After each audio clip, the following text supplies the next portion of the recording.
Welcome back to my vlog, ang nag-iisang barbero na, vlogger pa. Okay, so bagong lahat ay shoutout tayo, Sunny Prejoles, shoutout sa'yo brother. At shoutout din kay Ramos Elezer Davirao, shoutout sa'yo, solid, idol.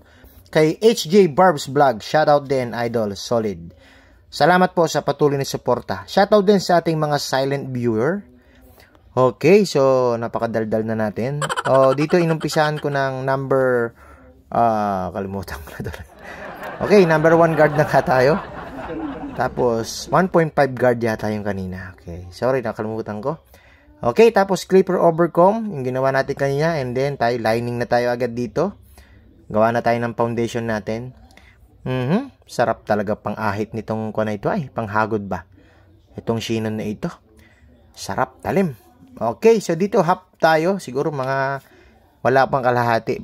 Naka-open lang ng kaunti yan. Tapos, pagkatapos natin yan ay open. Tapos, 0.5 tayo.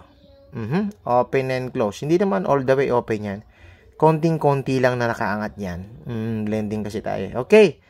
After nyan, ay yung temple natin na ito ay ito ang ating goal ngayon. Ang kanyang temple.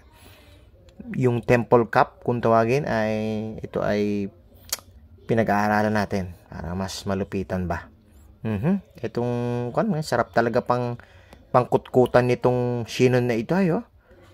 Ito yung sinasabi ko sa inyong pang malupitan na temple ba. Ayos ito ayos ang pagkakasikap niya ano. Okay, so pinadaan ko ito ng pinadaanan pala ng 0.5 and then all the way open. So, okay, 0.5 din. Dinaanan din natin ito para kuha natin ng blending. Angel's cut na tayo. So, ito nga pala, walang bawas ang taas nito Ayaw pa bawas ng kliyente natin ay gusto daw bang niyang pahabain ba. Ayos na din Medyo kitang-kita na ang forma Okay, so dito ay ahit tayo. Hindi natin masyadong kinuha yung dulo ng kuwan at baka lumaki ang kanyang level cut. Okay.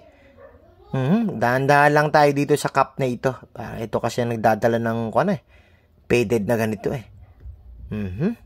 Ganda rin ang forma Ayos yung ganito pala Salamat at shoutout sa aking tropa na nagturo sa akin ito. Kay AMR. Pasyal kayo sa kanyang page. Ito, flag ko na lang dito siguro para pasyalan nyo siya. Malupit gumipit yun. Gumipit pala. From New Zealand. Mga tropa natin yan. Salamat sa iyo, brother. Na-appreciate ko yung pagturo. Okay. Pakita ko sa inyo mabilisan ng process natin sa kabila. Yan po yan, Ganyan po ang pag-fade. So, ito ay diskarte ko lang. Araw-araw tayo ay nagpa-practice. Hanggang sa almost perfect natin ang trabaho na ito. Okay, ayos na Formado na din Makikita mo na yung konting angas ba. Pero syempre, may mga iba pa rin na makukulangan dyan. Pero para sa atin, okay na yan. Yan na yun Okay, so ahit na tayo dito sa temple niya. Liya na malinis-nilis na.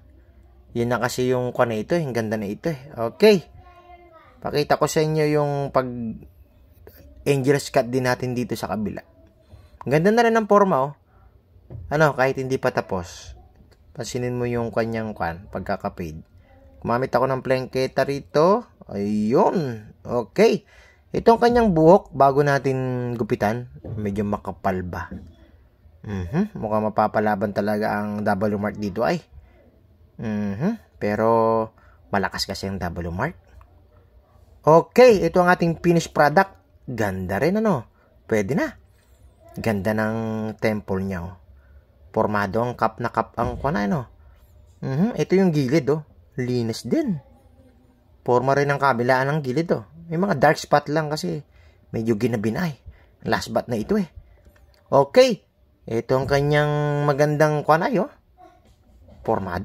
Okay, don't forget to follow and likes. Pa-share na rin mga brother. Salamat. Thank you, Lord.